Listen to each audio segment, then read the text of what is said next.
G'day, Troy Dean from WP Elevation, and welcome to episode 61 of the WP Elevation podcast, the podcast that helps WordPress consultants elevate their business and build a profitable, sustainable business as a WordPress consultant. In this episode, our feature guest is none other than Ben Stickland, CEO of Alliance Software, and also one of the guys behind Noble Samurai, the makers of Market Samurai, the keyword research tool, Scarcity Samurai, the countdown timer WordPress plugin, and more recently, Visi, a great way to get your sales letters and video sales letters written for you very quickly and very inexpensively. There's lots to learn in this episode, like why you should not spend lots of money building something that nobody wants to buy, how in fact you can qualify whether or not people want to buy something before you spend or waste a lot of money building it. Ben is very open and very humble about the mistakes and the failures that they've had and what they've learned from it and how they have taken those lessons on board and improved their business and their marketing processes and their development processes as a result. And you're also going to learn what the difference between selling a WordPress website for $3,000 and a WordPress website for $23,000. And there's some great stuff in this interview about how to filter clients out really quickly. Ben gives a very simple framework, 4 things you can say to a client when you think they haven't got the right kind of budget, and 4 things you can say that just allow you to have that conversation really openly and really honestly and really politely right up front before you waste a whole bunch of your time and their time. And you're also going to learn how you can differentiate yourself from everyone else out there doing the same thing. This episode seriously could have gone on for weeks. Ben has volunteered, he wants to come back early in 2015 and actually teach a deep dive webinar to our audience. So stick around for that because we're going to be announcing that early in 2015, which is going to be fantastic. Also, he's giving away your choice of either Market Samurai, Scarcity Samurai, or a membership to Visi to get your video sales letters written. You choose. Stick around for details on how you can enter that competition a little bit later on. For now, stay with us. Let's elevate. This is the WP Elevation Podcast, helping WordPress consultants elevate.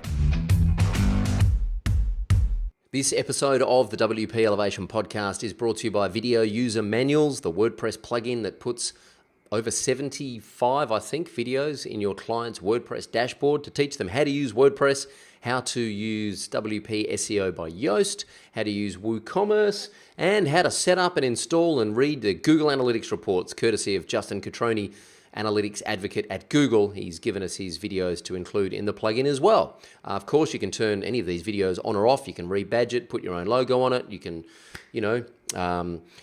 what else can you do? Add your own custom videos for things like testimonials or other custom post types that you might have built. It really is fabulous. And for $1 for your first month, it's ridiculous. So get on over to videousermanuals.com or wpelevation.com/VUM. Check out the little video and get started right away. And by the way, you can install it in Australian, which is my voice. You can install it in American, or you can install it in English, British, UK, generic kind of UK voice. So no matter where you are, you can install it in different accents to keep your clients happy. There you go. There it is, Video User Manuals. Elevation tip of the week this week is, my elevation tip of the week this week is work out, and this kind of ties into our competition as well, work out the one part of your business that you know is letting your clients down and fix it. One of the things that we've been working hard at here is trying to stay ahead of our clients. So we've installed a failure metric in our business. If a client emails us and to follow up on how a project is, or emails and says, give me a status update, we failed. So we now try, and we don't do it, we're not 100% perfect, but we try every time to make sure that we email our clients at least a couple of times a week to let them know where we're at in the project and what's coming up, so that they're not chasing us. So work out the one part of your business where you are letting your clients down and try and fix it, which ties into the competition, because I kind of forgot to mention this with Ben in the interview, so I'm just going to announce it now. In order to enter this week's competition, and by the way, you could win your choice, a copy of Market Samurai, Scarcity Samurai, or Visi. So Market Samurai is a keyword research tool. Visi is a video sales letter or sales letter copywriting generation tool. And Scarcity Samurai is a countdown timer WordPress plugin. You choose whatever you want to win. Ben will give you whatever prize you want. But in order to enter this competition, leave a comment under the video and tell Ben the number one thing that you know you could do better in your business to keep your clients happier. So maybe you're overcommitting and under-delivering. Maybe you're not giving yourself enough time. Maybe you're saying, clients, I can get that done in 2 weeks when you know it's going to take 4. Maybe you could just be a better designer. Maybe you could have more information about marketing. Maybe you could, take a better brief, whatever it is. What part of your business, what's the one thing in your business that you could do better that you know would better serve your clients? Or what is the one part of your business that you know that you're just letting your clients down? Leave your comments underneath the video and I'll get Ben to swing by in a few weeks because we're almost at Christmas now. So it'll be early in the new year. Ben will swing by and go through those comments and award the prize. Ben Stickland is CEO of Alliance Software. They build websites, complex custom websites for huge clients. There is so much to learn in this interview and so much in Ben's brain. He's actually going to come back in the new year and run a webinar for us because he has so much to offer and so much to give. He's a Melbourne boy. There honestly is so much gold in this interview. There is, let me just give you a brief overview of some of the things. Charge what you're worth and don't be afraid to put in a proposal that someone's going to reject. Do good work. Claim something that no one else can claim. Think about that one. He passes on his favorite CRM tool. He just doesn't use a CRM tool. He hates all of them. Offer a financial incentive so that your clients produce content early. Interesting. And have a specialty. Number one way you can differentiate yourself is to have a specialty. Specialize in something. What else is there? Here we go. A couple of little quotes from Ben. To succeed, provide critical services to successful clients. If you can provide critical services, that is, a website that is a lead generation tool to a successful client, that's a match made in heaven because that successful client is going to keep paying you for that critical service. So that's a nice marriage of ideas there. And one of my other favorite tweetable quotes here is the best way to differentiate yourself is to specialize. Hey, I could rave on about how wonderful Ben is forever, but why don't we just go and meet him? Without further ado, let's go and meet Ben Stickland. G'day, Troy Dean here from WP Elevation, and I'm very thrilled to have with me Ben Stickland from Alliance Software and Noble Samurai. Hey Ben, how you doing? Hey Troy, good to be on the line, mate. Doing very well. Thank you very much for being on the show. Now, we're actually in the same time zone. We're in the same city, aren't we? You guys are in Blackburn, aren't you, in Melbourne? Mate, I could almost walk across the road and see you. We're not too far away. It's ridiculous. Normally, I'm used to doing these things with dudes in the States or the UK, and someone's up at 6 o'clock in the morning and it's not fun. But this is awesome. It's like late afternoon on Thursday. It's almost beer o'clock. Yeah, you're not even wearing your pajamas. I know. Excellent. Hey, now, for those that don't know, Ben is from Alliance Software, who are the guys, some of the guys behind Market Samurai. We're going to talk a lot about that and more during this interview. However, Ben is giving away an amazing prize in this episode. He's giving away your choice of either Market Samurai, Scarcity Samurai, or Visi, their new sales letter product, Visi. So stick around for details on how you can win your choice of either Market Samurai, Scarcity Samurai, or Visi. I can't even pretend that I know what they're worth in terms of dollar amounts, but they are epic and will add huge value to your business. So stick around for details on how you can enter that competition a little bit later on. Hey, Ben, the one thing we didn't talk about is what do you want to learn from our audience in terms of people entering the competition? I'm just going to plant that seed and come back to you a little bit later for an answer. All right, before we start goofing off about all things WordPress and web, when you were a kid, what did you want to be when you grew up?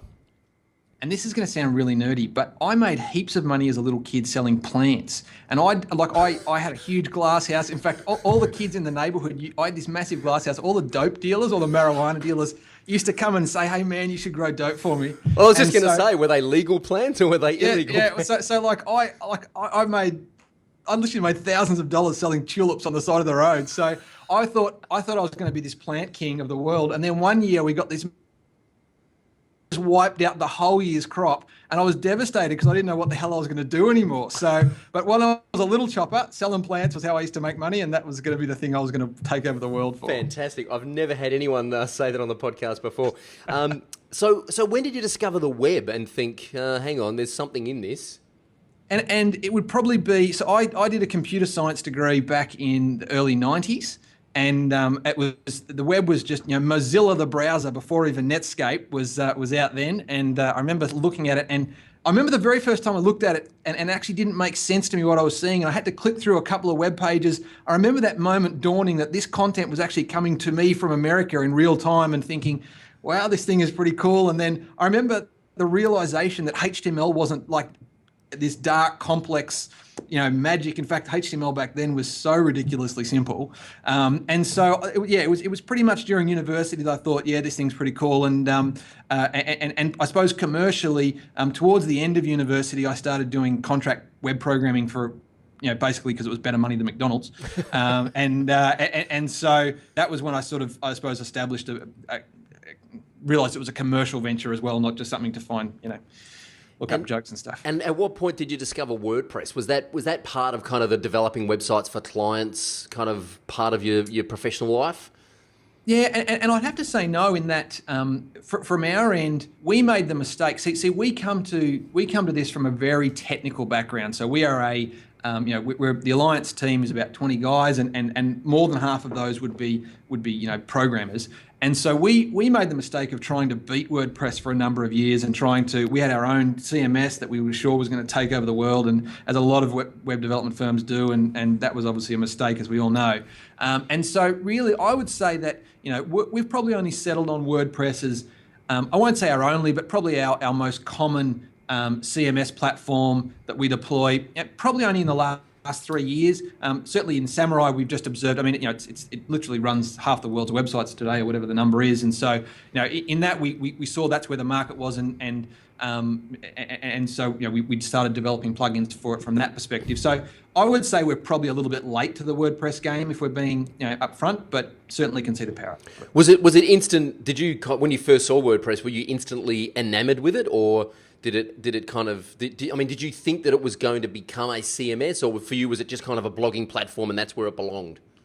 No, I think I always saw it as a CMS. The thing that I always wrestled with was actually the marriage between a CMS and a technical development framework. And so, and still to today, there's plenty of sites that we build. We launched one this week that has a lot of, it's almost in two halves. The promotional part's in WordPress, and then the technically heavy lifting part is in a framework for development. And so one of the things that I think WordPress is, again, I come from a technical perspective, has improved an awful lot, is you can actually develop applications in WordPress. And I know that's no news to your audience, but the degree to which that's a crappy experience has diminished radically, and I think so. I think WordPress is just, I feel like it's come of age. I feel like it's maturing a lot. So kudos to the guys. Yeah, Matt Mullenweg would be very pleased to hear you say that, because he keeps talking about it becoming an application development framework. That's what he wants. He wants applications built on WordPress. So I'll be sure to tweet him and let him know that you said that.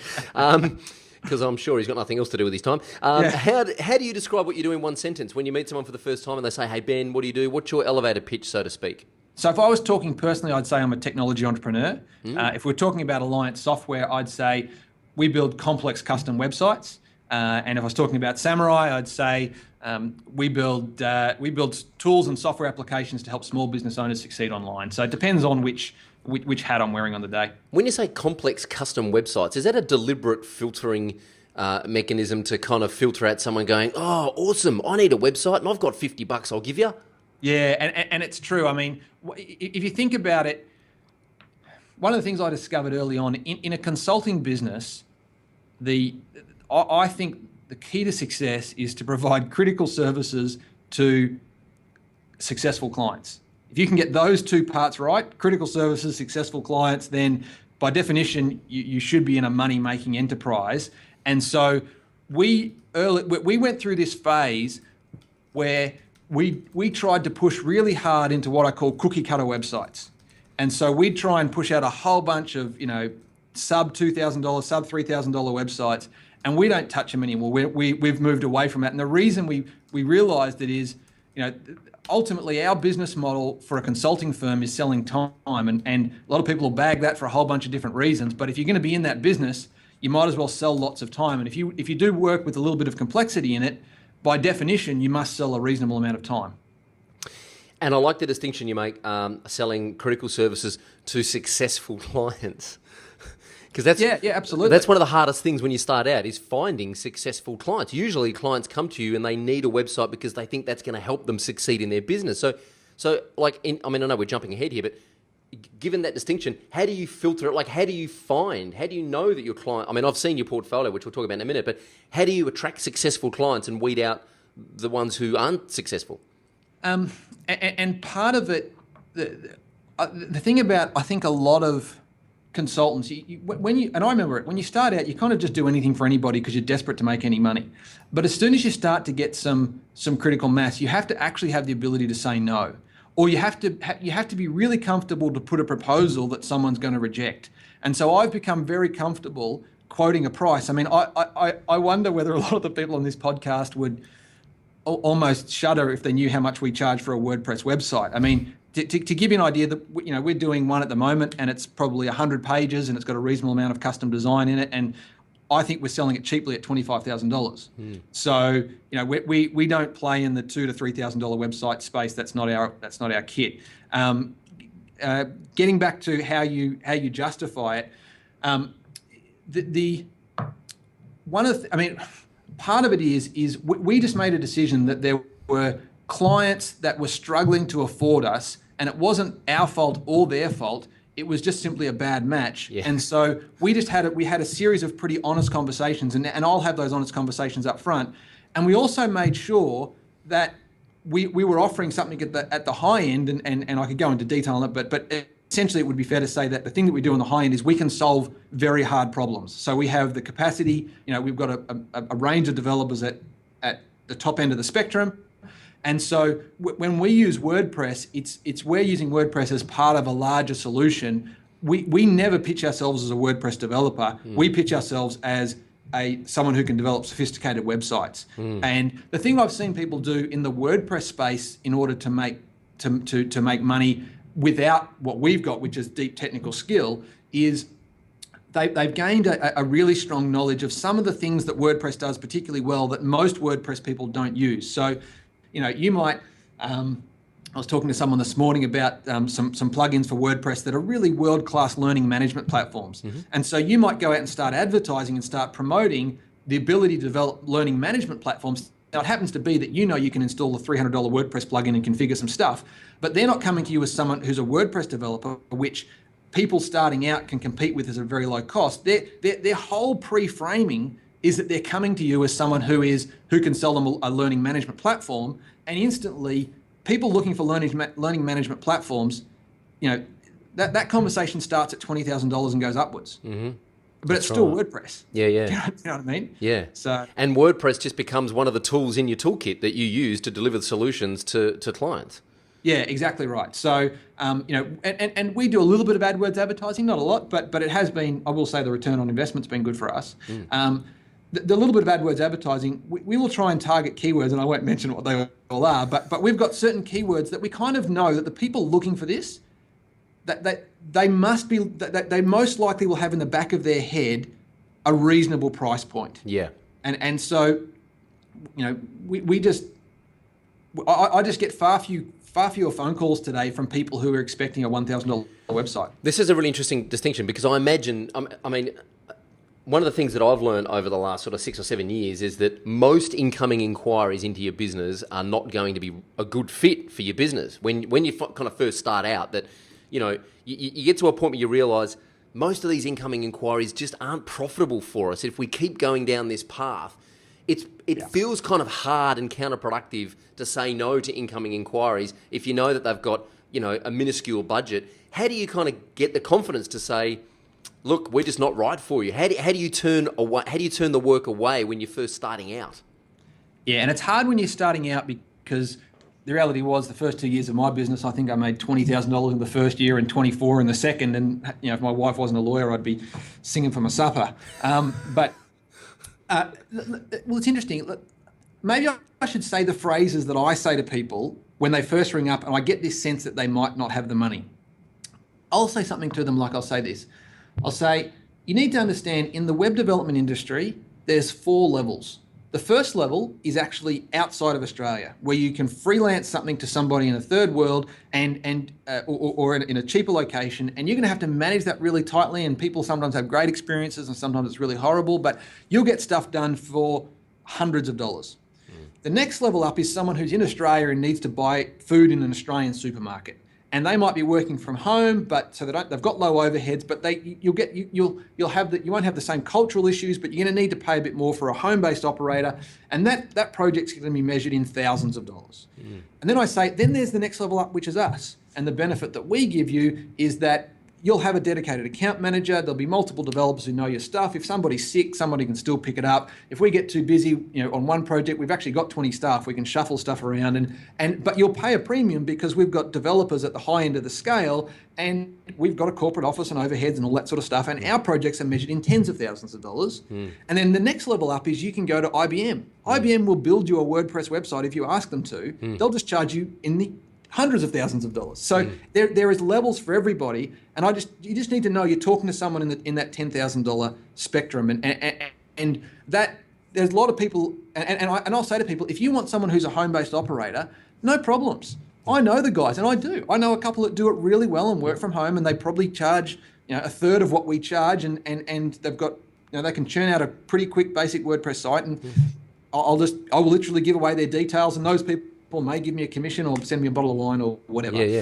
So that's one. And then the other thing that I'll use as a filtering mechanism a lot is I'll say to people, you need to understand when you get a website built, you can kind of do it one of two ways. There's what I'll call, and the crazy thing is at the end of the day, you could look at websites and you may not necessarily know which method's been used, but let me explain the cheap process. The cheap process is this. We send you to a theme website where you go and pick a WordPress theme, and all you get to do is change a color on the logo. We'll install that for you. You have to give us all the content, and if you don't give us the content, we're not going to chase you. It's your job to come with the content, and we will put that in. We'll get a graphic designer to give a bit of a tart up, and if you pick a nice looking theme, and there's some beautiful ones out there, then you can get a website set up for $5,000 or under. And for us as a firm, that might still be a $5,000 to $7,000 job. Yep. Or we can come to you and we can get deeply involved in who your audience is. We can plan out the structure of the site. We can go through each of the key pages and draw out wireframes, so black and white pictures of how the pages are going to interact, and we can think about how that's going to work for each of the users and look at how they're going to flow through the site, and we can do that various bit of planning, and we'll train you at the end, and we'll think about your brand elements, and you make sure your brand elements are fully represented through the website. And there's a lot of consulting and time that goes into that, and that's $20,000 and up. And the reality is, the people that we deal with, $20,000 is not a problem. They've got 2 or 3 full-time marketing staff. Their marketing budget department is $400,000 for the year. They do a website once every 3 years. 20, 30 grand is fine. That's okay. Yeah.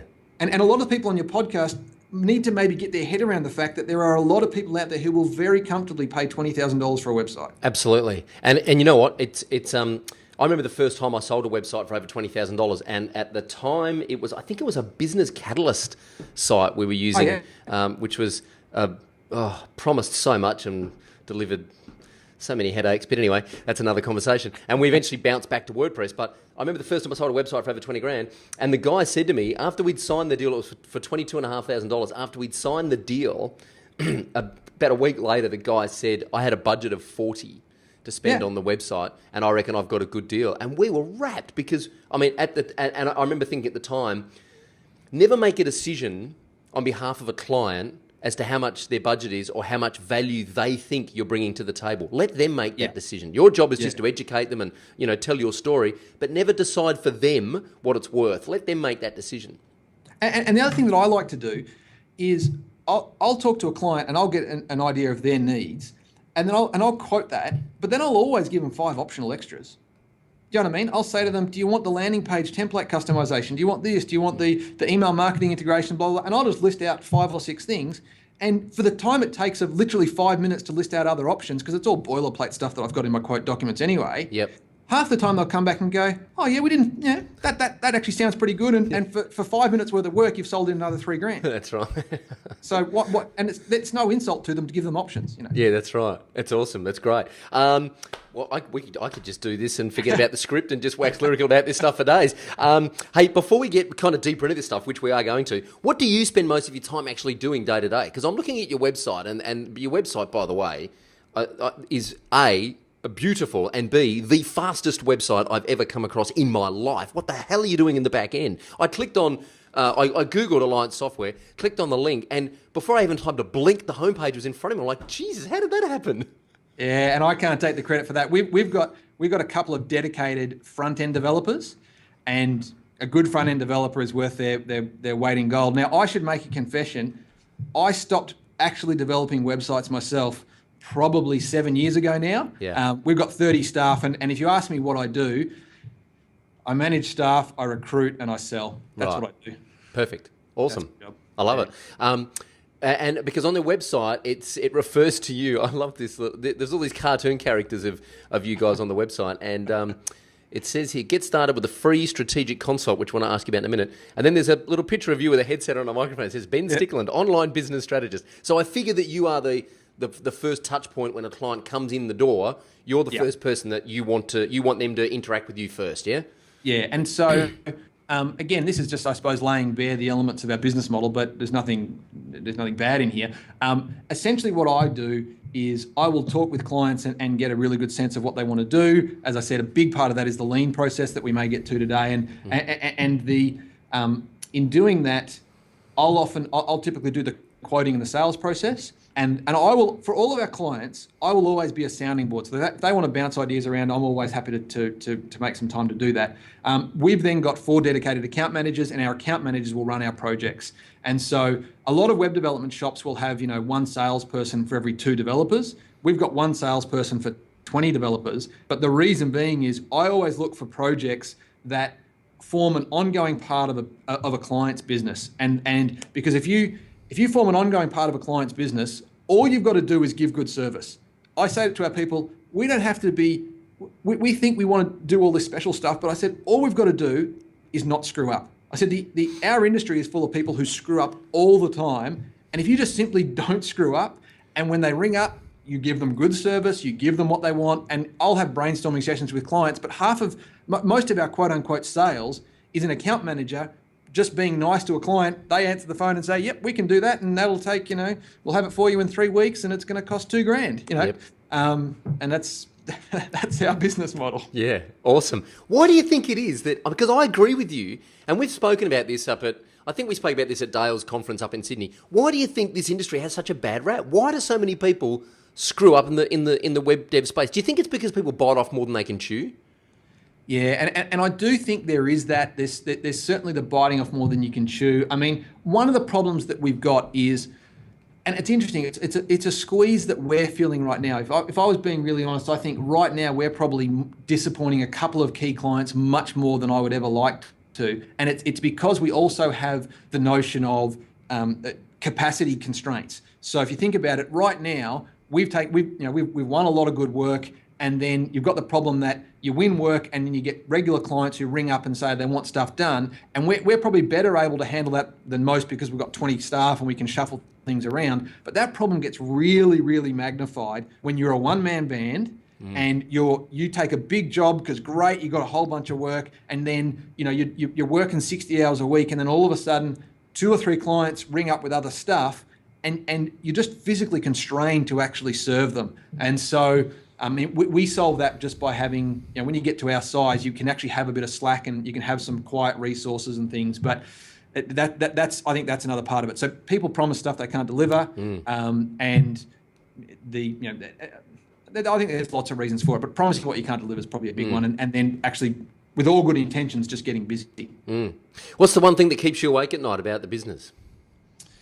See, it's interesting. In the early days, the thing that always kept me awake was when I hired a new staff member, because you put on somebody and you go, right, there's $70,000-$80,000 a year I've got to find.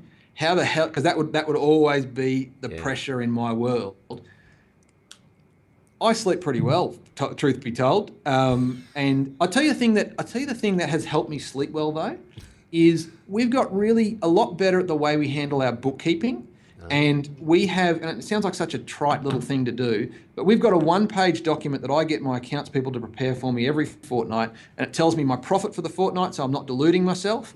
And then it tells me a bunch of key factors in terms of working capital, cash in the bank, stuff like that. And we've just decided that we're going to keep a reasonable working capital buffer.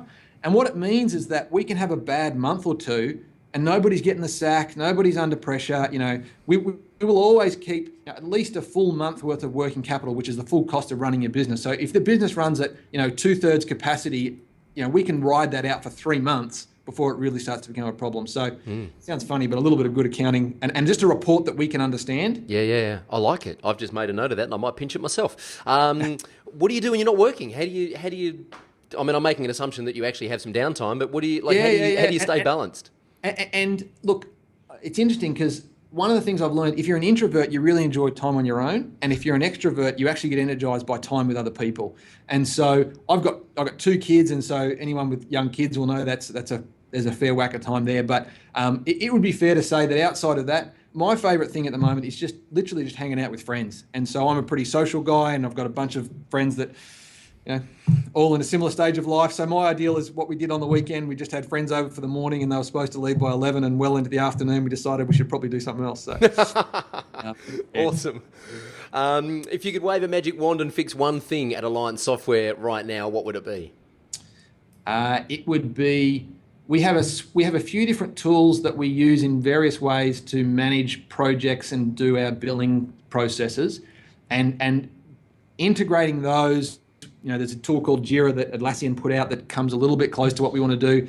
If I could integrate all of those elegantly to suit our needs, that is worth a lot of money to me. Yeah, this is an ongoing thing, isn't it? Like, it seems to me that every day I come across a new tool which is designed to help make developers and entrepreneurs' lives easier, whether it's a marketing tool or whether it's, Slack for communication or whether it's, some new plugin for Infusionsoft or whatever it is.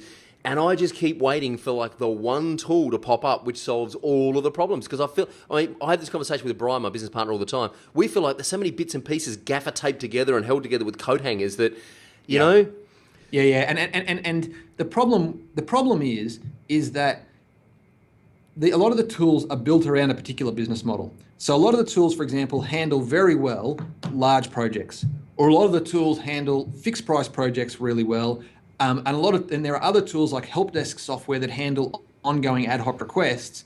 But if you think about it, businesses like ours will have little fixed price jobs, will have big fixed price jobs, will have ongoing hourly rate contracts, and they all just come in the mesh. And you've got to allocate resources and juggle between all of them. And it's the juggling between all of those while still trying to apply good agile processes so people can get clear workflows and stuff. And that's the landscape is getting better.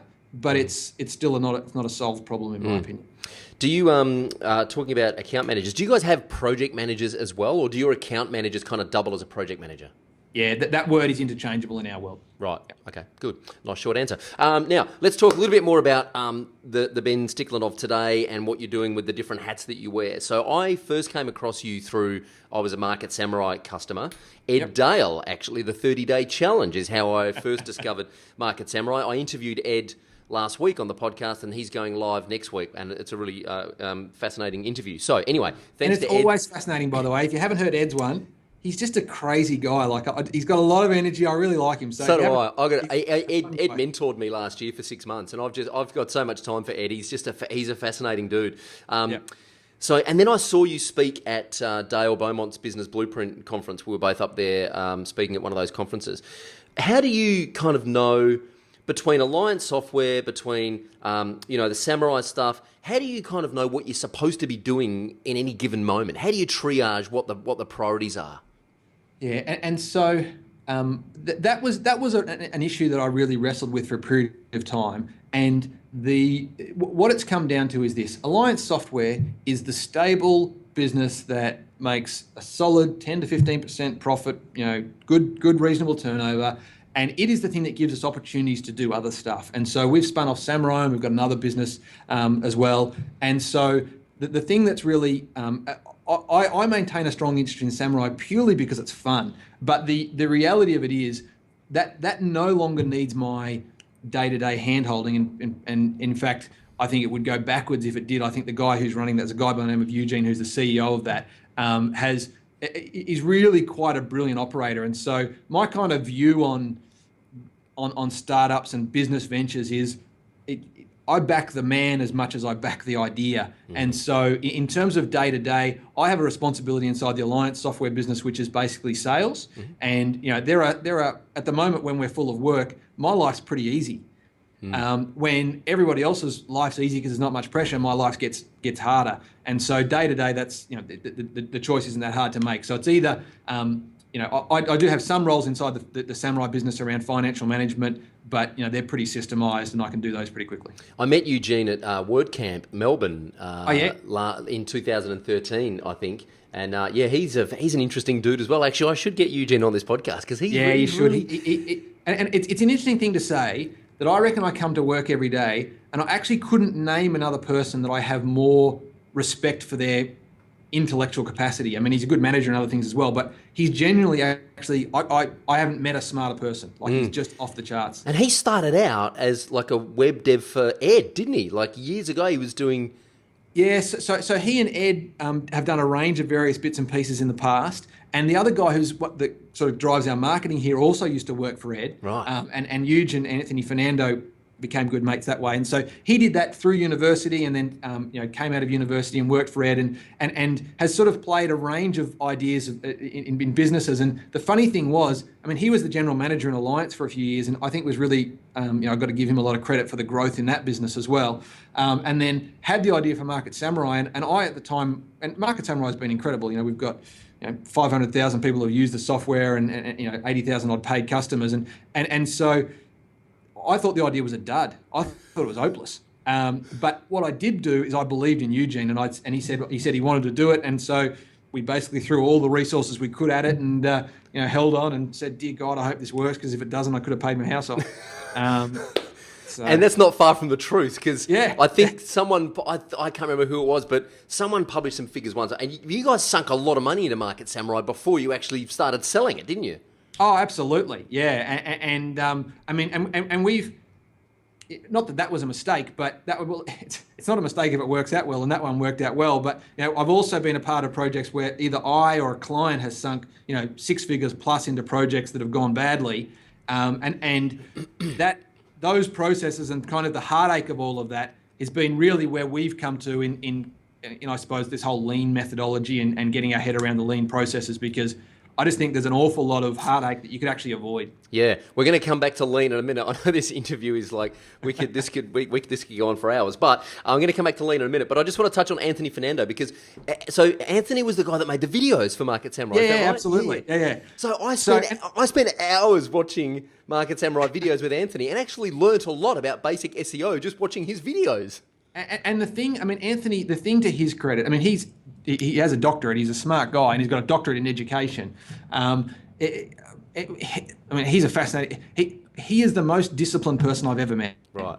He literally. It's funny because you'll try and give him jobs, and it's this funny sentiment where there's a lot of jobs he won't take on, but we know if he accepts a job, I am guaranteed it will always complete. He's this incredible completer. I've never seen him not complete a project successfully. Right. So it's like one of the things that he does is he just says he is the best person at saying no to stuff nicely, right. And the stuff that he says yes to, it's golden. But he's a smart guy, and we saw a 10 units per day bump in our sales when he released his training courses. Wow. And that's a real sort of testimony in the power of good video training content. So for those that don't know and have been living under a rock for the last 10 years or whatever, Market Samurai is essentially a keyword research tool that allows you to find keywords that are worth optimizing your website for. Right? Yeah. So it's about finding the best opportunities in your market that you can then chase. How do you keep up with the changes with the Google? With Google shutting down the keyword tool, and like how do you stay abreast of all that stuff? It must be a pain in the ass. And you've nailed it. And it's actually, part of the, I think part of our success has simply been staying alive. The whilst I think there are some good things that are not that far away from coming out, a fair criticism would be of the product that there's elements that haven't evolved for a period of time. But what we've discovered is if you actually want to get real data from Google, you have to be on top of the updates that come through. And the last time I did it, we were actually releasing an update to simply stay in existence 3 times a week. And so, imagine a product that you've got to update and tweak because all the various data sources and things that you sit on top of change on a regular basis.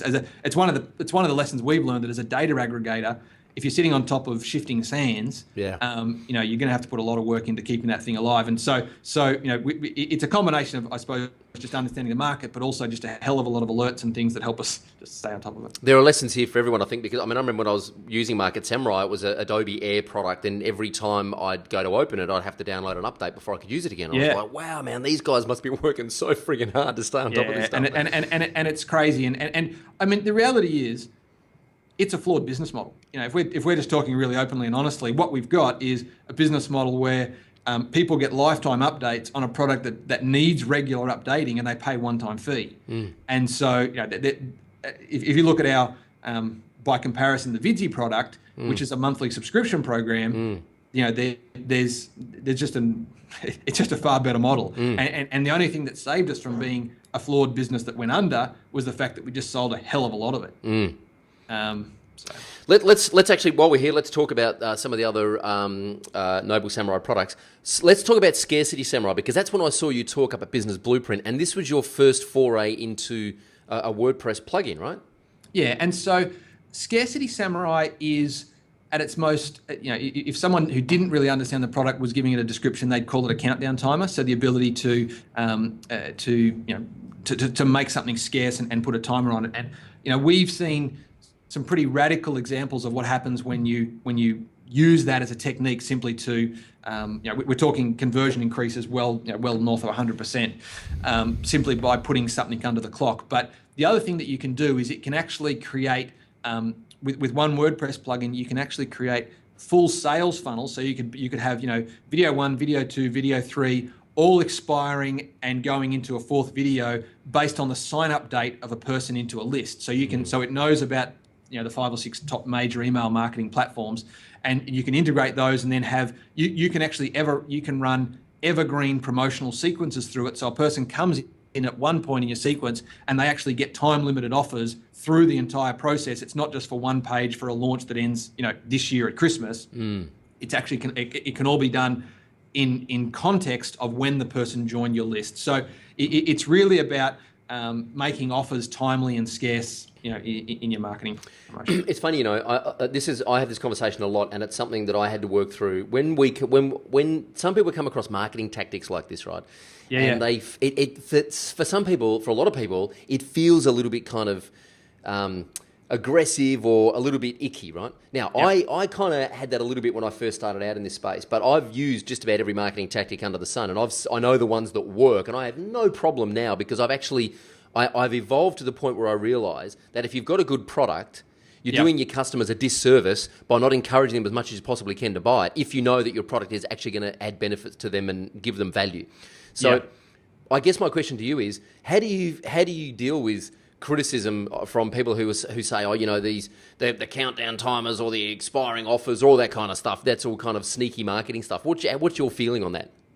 And I think whatever your persuasion technique, and scarcity is one technique, authority reference, social reference, testimonials. There's heaps of other techniques that you can use. They're neither good nor bad. They're simply a technique in your toolkit. And so from a criticism perspective, it literally doesn't wash with me. It's like, well, I'm the marketer. The big concern for me is the product that I'm putting into the market crap. Yeah. And so the quality of your product and the quality of your of its value to other people, all the marketing in the world won't actually help you if your underlying value proposition is rubbish. Once you deal with the underlying value proposition, as long as, from my perspective, you're being truthful in your presentations, and then I don't have a problem with it. And what I can certainly say is, you talk to I won't mention their names, but people that we probably both know who make their living off promoting products off large lists.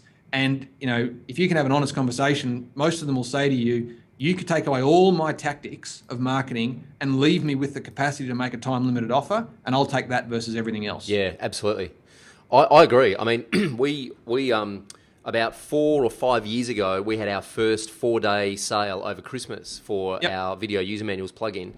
And it did extremely well for us. And we run that 4-day sale pretty much every Christmas now. And I think we might run one other throughout the year as well. Yeah. And it's a remarkable bump in income and conversions. It gets more people into our ecosystem. And the thing that I really like about it is that we get a whole bunch of positive feedback from people who are like, oh, wow, this is awesome. I kind of knew your plugin was good, but now that I've got it at this great deal, it's amazing now I'm seeing. And this has been happening offline for years. Car yards do it. Harvey Norman does it, The 4-day sale's been around since the Roman Empire.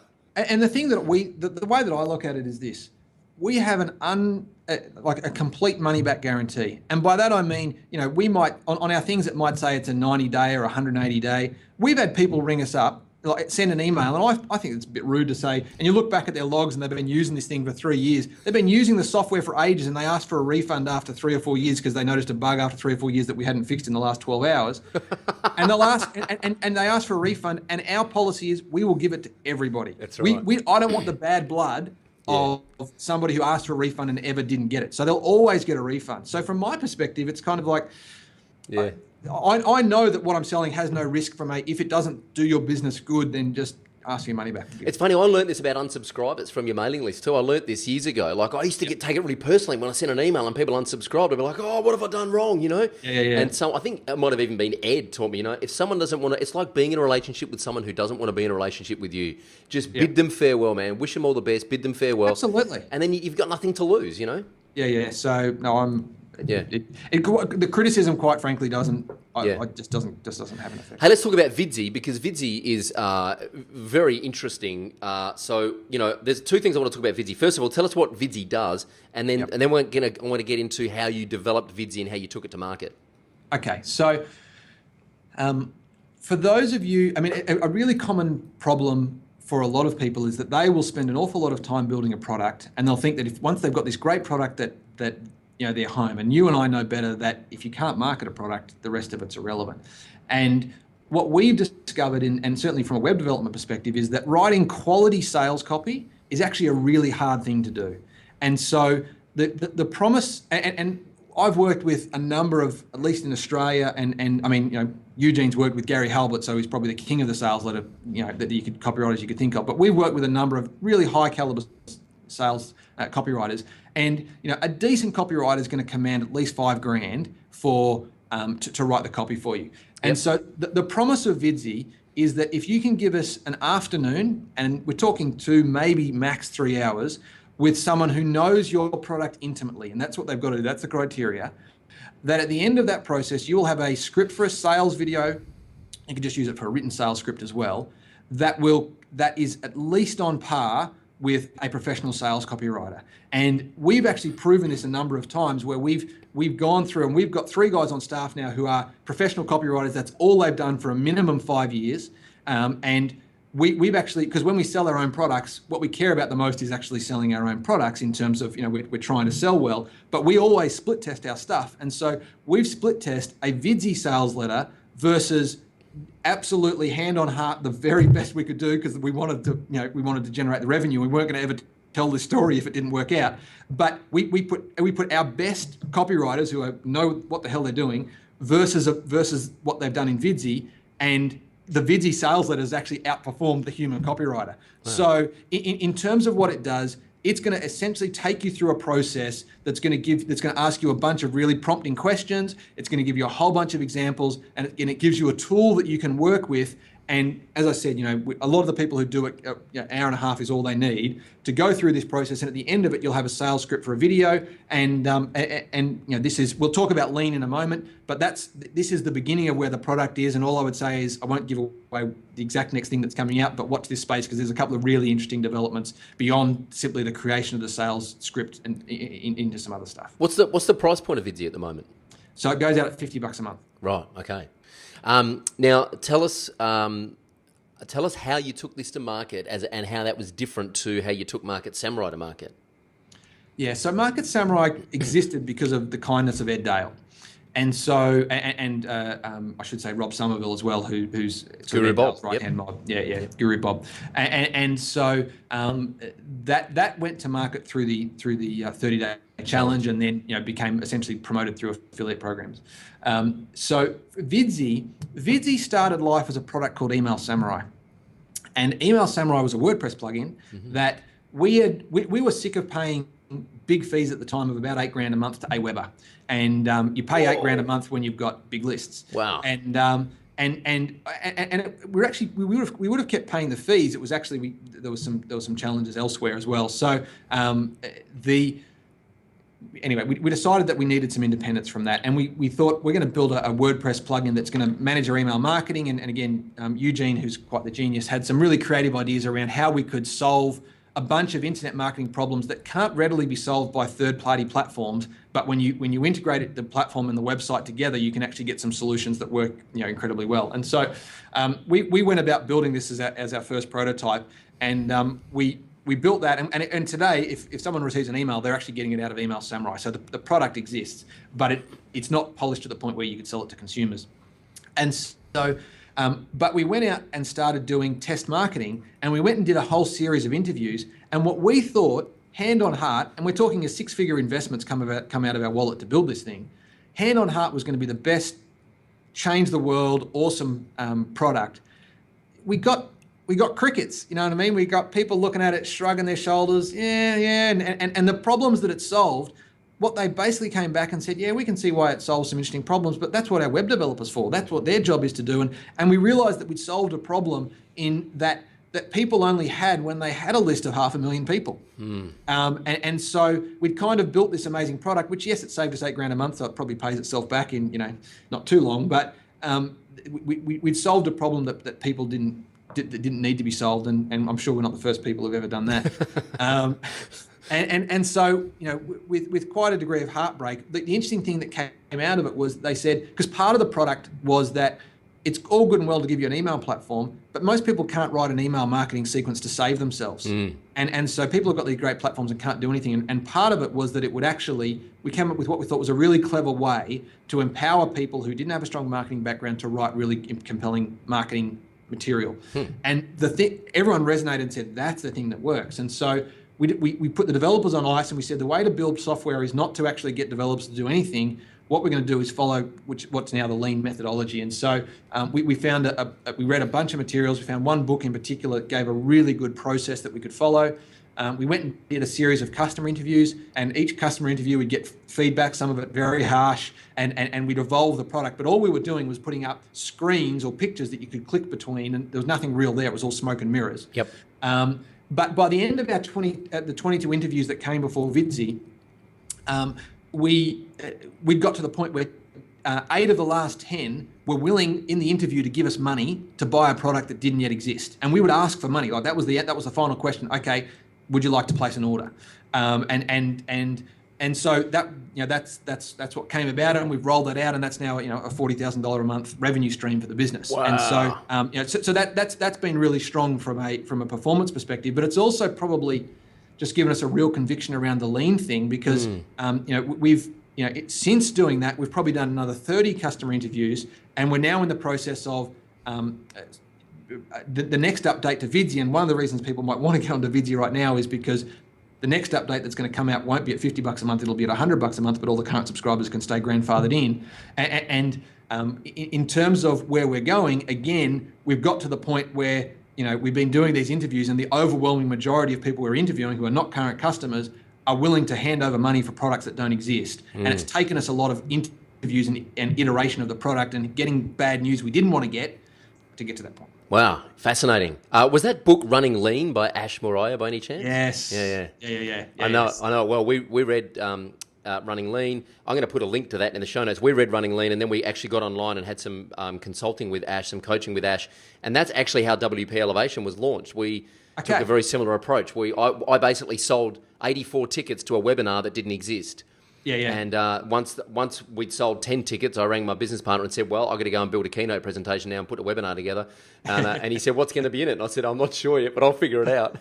And then after that webinar, we got people on Skype and said, hey, you want to do it again? What does it look like? And they all said, yeah, build a membership website, build a community program for us, and we'll sign up right now. And 3 weeks later, we launched it, and here we are.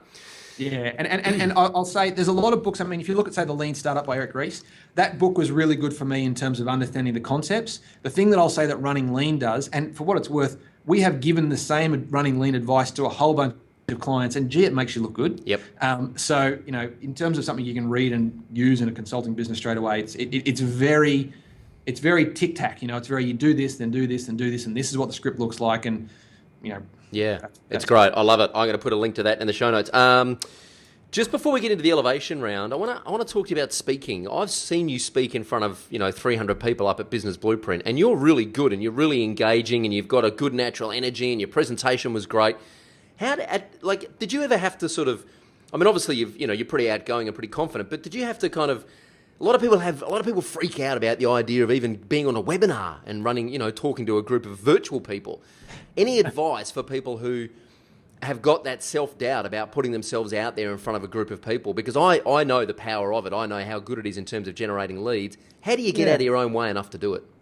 Yeah, and I was probably lucky. I grew up in church youth groups where I used to organise and coordinate and have to wrangle a group of 50 kids to get on a bus or do something else. And teenagers can be a challenge. And I mean, I actually had a whole lot of fun doing that. It's what some of my best memories. But so I probably learned a lot of those skills early. The only other thing that I would say is in preparation, if I'm going to speak to an event, I will jot down the points and I'll use like an outline and just get an idea of what I'm going to say. And as dumb as this sounds, I'll stand in a room and I'll say the presentation out loud at the volume I'm planning to speak once or twice through. Yeah.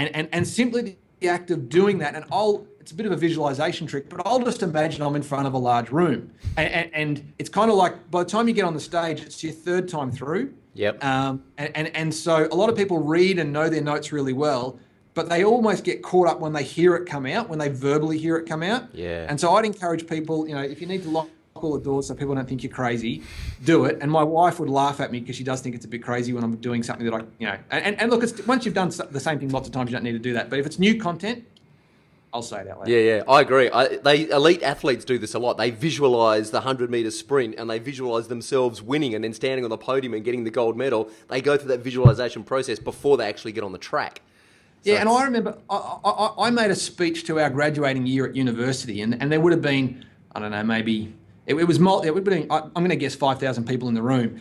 And I remember before, literally all I had to say was, it was I got an award. It was a couple of lines, and I was very comfortable. I'd spoken in front of rooms of 200 dozens of times. It was no stress at all. And I remember walking out there, and it took my breath away for a moment because I looked back and the people at the back, the room was big enough, I couldn't make out their faces. It was like, wow, it goes back so far.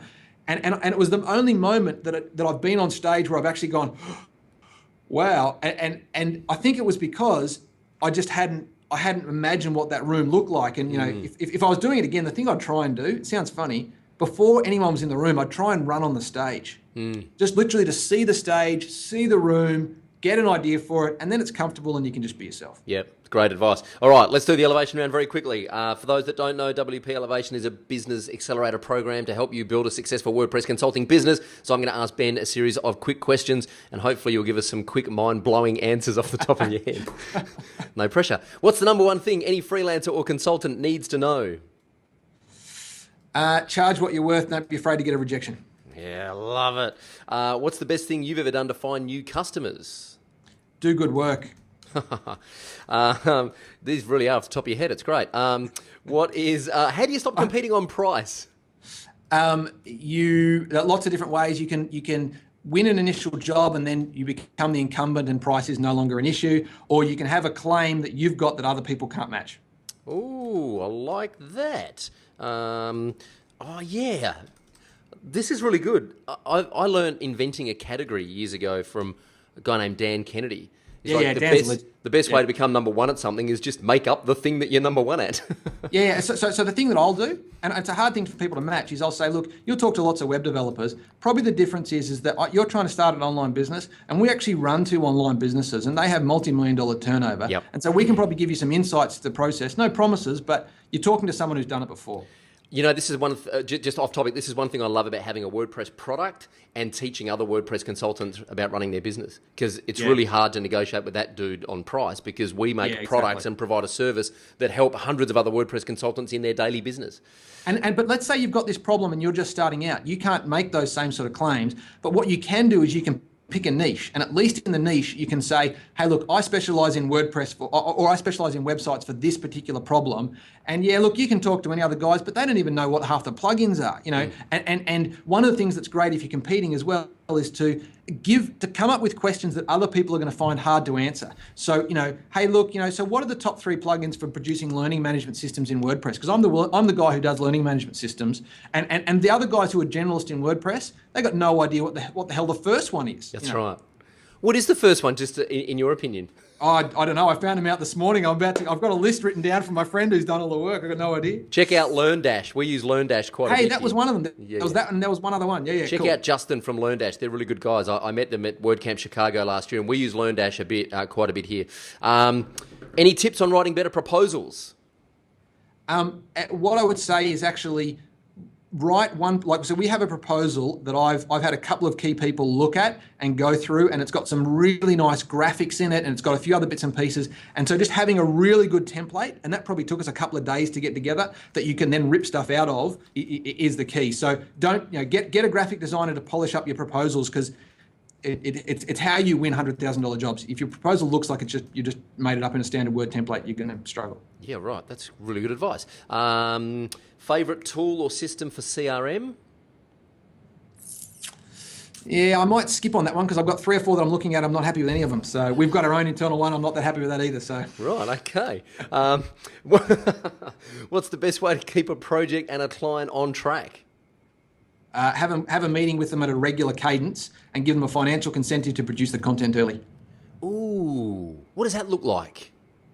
So your project's worth $23,000.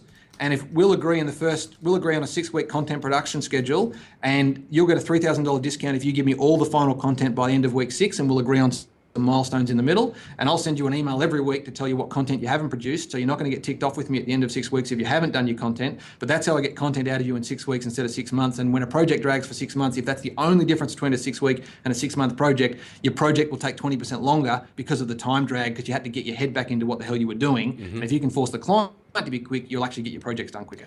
That was worth the price of admission alone, and for a free podcast, that's not too bad. Any ideas for getting referrals from existing clients? Tell them you're a young bloke having a crack at business and ask for referrals. That has worked for me for ages. I'm approaching 40 and not looking quite as young anymore. Don't know if it still works, but I'm never too proud to say, look, I'm just having a go at this business thing. And most other business owners remember the fear and what that was like, and they'll take a bit of pity on you. And pity's not the right word, but they'll actually admire people having a go, and they'll give you referrals. Empathy, I think, was the word you were looking for. Yeah, empathy's the right word. Not Final question, the elevation round. What's the number one thing you can do to differentiate yourself? Have a specialty. So differentiation is having a specialty. That is gold. Hey, man, this has been awesome. Where can people reach out and thank you for this, Ben? Probably just catch us at at alliancesoftware.com.au is probably the easiest way, or any of the social media properties for Noble Samurai. So at Noble Samurai. Beautiful. I'll stick that all in the show notes. Now, this might be a trick question because I don't know if you are aware that I'm going to ask you this. But finally, who would you like me to try and interview on the podcast, and why? I think you'd find you'd get if you could get the time out of him. I think you get a lot of value out of Eugene. After 5 years, I still find he teaches me an amazing range of stuff because he reads an incredible amount of books. Other than that, I just like successful entrepreneurs. So, the guys who started Atlassian, I think they're some of the smartest business guys that you'll ever meet. Anyone in the startup space works really well for me. Cool. All right. Well, Eugene and whoever is at Atlassian, I'm going to look you up and I'm coming to get you courtesy of Ben from Alliance Software. Hey, dude, thank you so much for spending almost an hour with us on the podcast. I really appreciate it. And I wish you all the best for Alliance Software and everything you're doing at Noble Samurai. Absolute pleasure. We'll talk again soon. Cheers. Cheers. Hey, well, I hope you enjoyed meeting Ben Stickland as much as I enjoyed interviewing him. That was epic. I had an absolute ball, and I can't wait to get Ben back in the new year for that webinar. Of course, this episode was brought to you by videousermanuals.com, the amazing plugin that allows us to bring you this podcast for free. Believe it or not.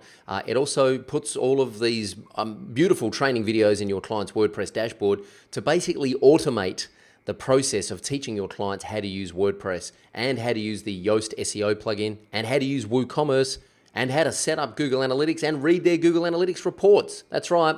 There's over 75 videos in the back end of WordPress that this plugin installs for your clients, so that it's pretty much hands-off for you. You can put your own logo on it, rebadge it, add your own custom videos, and you can even now use shortcodes to embed our training videos in your membership website.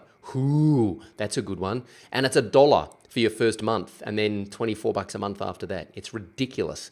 I'd go and grab it now before I change my mind about the price and jack it up. Anyway, what else? Subscribe to the podcast at wpelevation.com/subscribe, and you'll get something, free report, free checklist, free webinar. You'll get access to some goodies, and more importantly, we'll send you an email every Thursday morning with a new podcast episode. Everything about this particular episode with Ben will be at wpelevation.com/Ben Stickland. That's BENSTICKLAND. You can find all the notes and all the links in the show notes underneath the video. And remember, leave a comment underneath the video and tell Ben the number one thing about your business that you would like to fix in order to better serve your clients. What is the number one thing about your business that you know you could do better to keep your clients happier? And you could win either Market Samurai, Scarcity Samurai, or Visi, your choice. Ben will come back early in the new year and award that prize, because we are almost at Christmas and we're taking a couple of weeks off over Christmas. Speaking of which, next week is the last podcast for 2014. It will be episode number 62, and it will be Greg Taylor from Marketing Press. I believe he's based in Phoenix, Arizona. He is a marketing expert who specializes in building marketing solutions for clients using WordPress. And I'm really interested in this because he has said, hey, I'm not a WordPress generalist. I specialize in helping clients with their marketing by using WordPress and all its associated tools as part of the solution. So I'm really interested to learn from Greg about how he has niched down what it is he does. Give us some favorable reviews on iTunes, or tell us we suck if that's what you think. Get on over to iTunes and give us a rating and a review. It really does help us come up in the search results. And connect with us on Stitcher Radio at stitcher.com. And, just share the love. Tweet us, Facebook us. Tell everyone you know who's interested in WordPress that they should check out the WP Elevation podcast at wpelevation.com. I think that's about it for now. I'm having fun. I hope you're having fun. Leave us some comments on the blog or on the podcast. Tell us how we're doing. Tell us who you'd like to see on another episode of the podcast. I hope everything is going well in your WordPress business. My name is Troy Dean from WP Elevation. And until next time, go elevate.